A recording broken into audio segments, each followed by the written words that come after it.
श्री गुरुचरण कमलेभ्यो नमः। देवहूति और कपिल देव संवाद चल रहा है। माता के प्रश्नों का उत्तर दे रहे हैं भगवान। देवहूति माता को मालूम है कि उनसे पैदा हुए हैं भगवान, इसलिए भगवान से बात कर रही है वो। कपिल देव जी बोले, हे माता, आत्मा तो भगवान का अंश है, इसलिए स्वभाव से वह इस दुनिया से निर्विकार है, इसमें निर्लिप्त है और तीन गुणों से अलग है। आत्मा कुछ नहीं करता है, भौतिक वस्तुओं को भौतिक कार्य नहीं करता है। जैसे सूर्य आकाश में विराजमान है, लेकिन उसकी परछाई पानी में है और पानी में आ रही है लहरें, हिल रहा है, तो हिलते हुए सूर्य के प्रतिबिंब का कोई प्रभाव आकाश स्थित सूर्य पर नहीं पड़ता है। इसी प्रकार इस संसार का सुख दुख आत्मा को कोई किसी प्रकार से प्रभावित नहीं करता है। लेकिन जब आत्मा तीन गुणों से संग करता है, सतोगुण, रजोगुण, तमोगुण, तीन गुणों से प्रभावित होकर अहंकार से भर जाता है और सोचता है कि मैं ही करता हूं, मेरे बिना किए कुछ नहीं होगा, मैंने ही सब कुछ किया है। ऐसा जब मानने लगता है, तब उसका किया हुआ, शरीर द्वारा किया हुआ कार्य, पापमय कार्य और पुण्यमय कार्य का परिणाम सुख दुख रूप से भोगता है। कब भोगता है आत्मा? जब शरीर से संबंध होकर के, तीन गुणों से प्रभावित होकर के शरीर द्वारा कार्य करता है, तो उसका परिणाम आत्मा भोगता है। क्यों भोगता है? न आध्यात्मिकता से संबंध हट जाता है,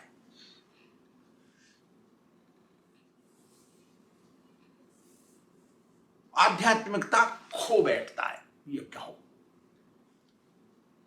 और फिर उत्तम, मध्यम और अधम जन्म लेते हुए संसार चक्र में, जन्म मरण चक्र में घूमता रहता है।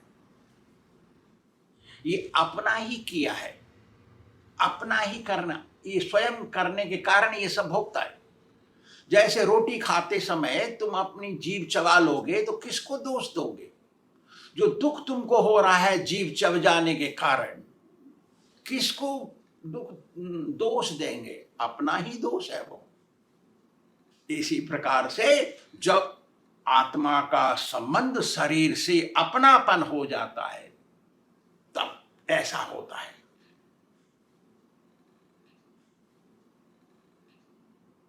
शरीर से लगाव, परिवार से लगाव, संसार से लगाव ही आत्मा का सुख दुख का भोग है।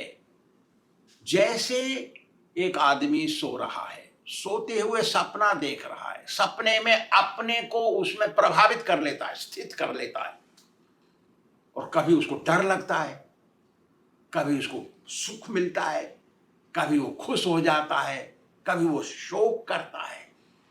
इस प्रकार सपने में अपने को मिंगल कर लेता है, मिला लेता है उसमें, तब ऐसा होता है। लेकिन जगने के बाद ये सब ना तो सुख दुख शोक भय कुछ नहीं रहता है।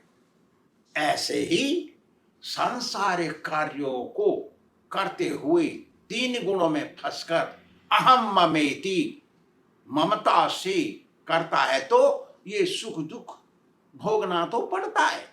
जैसे सपने में सोता हुआ मनुष्य वो सुख दुख भोग रहा है, लेकिन जब जग जाता है भक्ति करते रहने के कारण, गुरु जी की आज्ञा पालन करते हुए भक्ति करते रहने के कारण दिल से, तब वो जग जाता है इस संसार से। ये तो भौतिक संसार नाशवान है, समझ लेता है। तब उसकी अविद्या तमोगुण घट जाती है और संसार चक्र से छूट जाता है। उसका जन्म मरण का चक्र समाप्त हो जाता है। फिर कहते हैं, हे माता, अतएव सनिश्चित्तम प्रसक्तम असताम पथि भक्ति योगेन तीव्रेण विरक्त्या च नयेद्वशम। हे माता, बुद्धि से कार्य करना चाहिए। विषयों का चिंतन करने से फंसे रहेंगे, विषयों के चिंतन से निकलना चाहिए हे माता, और भगवान की भक्ति में लगाव लगा देना चाहिए। लगाव पूर्वक भक्ति करनी चाहिए। तीव्र भक्ति का मतलब लगाव पूर्वक भक्ति करना चाहिए दिल से, और कभी भक्ति करने से बंद नहीं हो जाना चाहिए, उसमें छुट्टी नहीं मिलती। और सांसारिक कार्यों से वैराग्य थोड़ा अलग रखना चाहिए, सांसारिक लगाव को। इस प्रकार रहने से मन अपने आप बस में आ जाएगा। भक्ति पूर्वक, हृदय पूर्वक भक्ति करना चाहिए। और हे माता, मेरी कथाओं को सुनना चाहिए, मेरी कथाओं को पढ़ना चाहिए, शास्त्र के नियमों के अनुसार रहना चाहिए। शास्त्र में लिखा है, चाय बीड़ी तम्बाकू मत पियो, मांस मछली अंडा प्याज लहसुन मत खाओ, ऐसा लिखा है शास्त्र में। झूठ मत बोलो, दूसरों को मत ठगो, और द्वेष मत करो, लोभ काम क्रोध लोभ से मद मत्सर से थोड़ा अलग रहो, ऐसा लिखा है ना। जो शास्त्र के अनुसार कोई रहता है तो एक न एक दिन हे माता अपने आप मन बस में हो जाता है। फिर आगे कहते हैं, हे माता, यदृच्छयोपलब्धेन संतुष्टो मिदभुङ् मुनि विविक्त शरण शांतो मैत्र करुण आत्मवान। हे माता, जब शास्त्र के अनुसार कोई रहता है, मेरी भक्ति करता है, मेरे बारे में पढ़ता है, तो भगत बन जाता है। और ये मेरा भगत जो कुछ उसकी आमदनी होती रहती है उसी से संतुष्ट रहता है। खेत से जितना अनाज आता है उसमें संतुष्ट रहता है, जो नौकरी से तनख्वाह मिलती है उसी में संतुष्ट रहता है, जो कुछ मिल जाता है उसी में संतुष्ट रहता है। कभी घी घना, कभी मुट्ठी चना, उसमें संतुष्ट रहता है। और मितभुङ् मतलब जितना चाहिए शरीर को चलाने के लिए उतना ही खाता है, और खूब नाक तक नहीं खाता है। अत्याहार प्रयास से अति आहार नहीं करता हो। और फिर एकांतवासी माने भौतिक प्रपंच लोगों से विशेष संबंध नहीं रखता है।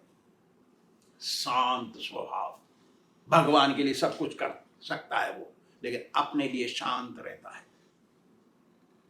और सभी प्राणियों का मित्र होता है, सभी से मित्रता रखता, सभी प्राणियों से, खाली मनुष्य से ही नहीं। जैसे आमदनी होती है उसी से संबंध रखो, मित्रता रखो, ऐसा नहीं, सबसे। और दयालु, सबके ऊपर कृपा करता है, सबको मोक्ष देने की कोशिश करता है, सबको प्रचार करता है वो। और धैर्यवान, भक्ति मार्ग से कभी नहीं हटता है वो, अपने में ही संतुष्ट रहता है। ऐसा भगत अपने देह और स्त्री पुत्र संबंधी मित्र आदि से विशेष संबंध नहीं रखता। इस प्रकार कुछ समय पश्चात आत्म साक्षात्कार करता है, वो भगवान को महसूस करता है, अपने अंतःकरण में परमात्मा को देखता है। थोड़े समय पश्चात जैसे कैसे देखता है वो, जैसे सूर्य आकाश में स्थित उसका जो परछाई जल में है, जल की परछाई को देखता है, फिर परछाई यदि दीवार में पड़ रही तो उसको देखता है, वो यहाँ तो हिल रहा है वहां नहीं हिल रहा है, फिर वो आकाश में देखता है तो असली सूर्य दिखाई देता है। ऐसे ही पहले भगवान मन में आते हैं, मन में समझ में आते हैं पहले, क्योंकि सत्य सनातन धर्म की भक्ति करते हुए गुरु की निगरानी में उसको ज्ञान हो गया तो पहले भगवान मन में समझ में आते हैं, फिर इंद्रियों के द्वारा महसूस किए जाते हैं, फिर शरीर के द्वारा नेत्रों के द्वारा भगवान दिखाई देते हैं। पहले परछाई दिखाई देती है जल में, फिर दीवार में परछाई दिखाई देती है, पहले हिल रही थी फिर नहीं हिल रही थी, फिर असली सूर्य जैसे दिखाई देता है। ऐसे ही मन में भगवान समझ में आते हैं, फिर इंद्रियों से महसूस होते हैं, फिर नेत्रों से भगवान स्वयं दिखाई देते हैं प्रत्यक्ष। ऐसी बात जब सुनी देवहूति ने, तो देवहूति ने पूछा, हे भगवान, आत्मा का और संसार का तो संबंध है, ये तो अलग होने वाला नहीं है, अलग नहीं होता है, क्योंकि संसार से तो उसको रोटी खाने को मिल रही है, संसारी से तो हवा मिलती है। ये संसार प्रकृति और आत्मा अलग नहीं हो सकते हैं भगवान, ये तो संभव नहीं है। कैसे संभव हो सकता है? अरे पृथ्वी से गंध कैसे दूर होगी और जल से स्वाद कैसे चला जाएगा, तो अलग नहीं हो सकते। ऐसे ही तो है, आत्मा और प्रकृति का संबंध अलग नहीं हो सकता। यदि कोई सोचे कि मेरा संसार से मरण चक्र का भय दूर हो जाएगा, किंतु प्रकृति से संबंध रहने के कारण यह भय समाप्त नहीं होता, ये तो सर्वदा रहता है। प्रकृति से संबंध है, भय कैसे दूर हो जाएगा, ये तो असंभव है। इसको सुन करके भगवान बोले, अरे माता सुन, जैसे लकड़ी में आग लगा दिया तो लकड़ी जल करके भस्म हो जाती, उसका अस्तित्व ही नहीं रहता, राख हो जाती है, वो लकड़ी कहां दिखती फिर। ऐसे ही शुद्ध हृदय से मेरी भक्ति में डूबे रहने के बाद और संसार से लगाव छोड़ देने से ये प्रकृति का संबंध समाप्त हो जाता है माता। जैसे लकड़ी समाप्त हो जाती है राख होने के बाद, ऐसे ही मेरी भक्ति इस संबंध को जला के राख कर देती है, आत्मा बिल्कुल शुद्ध हो जाती है। हे माता, मद भक्त प्रतिबुद्ध्यार्थो मत प्रसादेन भूयसा निःश्रेषे स्वसंस्थानम कैवल्याख्यम मदाश्रयम प्राप्नोति ही अंजसा योगी लिंगाद सदृशा छिन्न संस। क्या है श्लोक? प्राप्नोति ही अंजसा धीर सदृशा छिन्न संशय यद गत्वा न निवर्तते योगी लिंगाद विनिर्गमय। ऐसा ही श्लोक भगवत गीता में भी है, यद गत्वा न निवर्तन्ते तद्धाम परमं मम। ऐसा एक श्लोक है भगवत गीता में। तो कहते हैं कपिलदेव जी, हे माता, जो धीर भक्त होते हैं भक्ति से कभी नहीं अलग होते, भक्ति में लगे रहते, कभी नहीं छोड़ते उसको कहते हैं धीर भगत।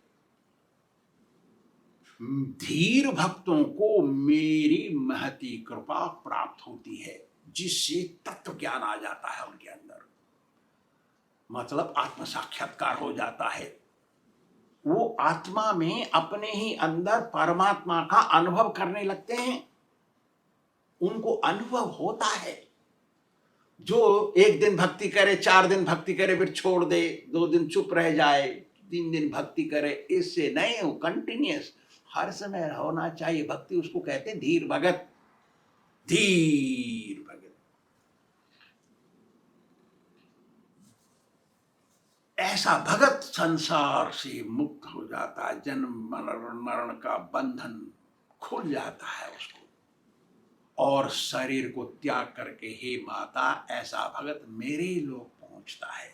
मेरे लोक में प्रवेश करता है और वहां पर पहुंचने के बाद फिर दोबारा इस संसार में नहीं लौटता। हे माता, जब मेरे लोक से भगत का संबंध हो जाता है तो सांसारिक संबंध समाप्त हो जाता है, उससे कुछ संबंध नहीं रहता, प्रकृति से कोई संबंध नहीं रहता भगत का। क्यों? कि उसका संबंध तो मेरे लोक से है और मेरे लोक में मृत्यु भी नहीं पहुंचती, यमराज नहीं पहुंच सकता वहां। हे माता, मेरा भगत संसार से प्रकृति से अलग रहता है। कब? जब वो धीर भगत बन जाता है। धीर भगत बनना चाहिए, भक्ति कंटिन्यूअस रोजाना लगातार करते रहना चाहिए। हरे कृष्ण कृष्ण कृष्ण हरे हरे, हरे राम राम राम हरे हरे का जप करना चाहिए रोजाना। गुरु की बात पर चलना चाहिए रोजाना। भगवान को खुश करने के लिए कुछ कार्य करना चाहिए, उसको कहते हैं भक्ति। धन्यवाद। श्री राधा गोविंद भगवान की जय।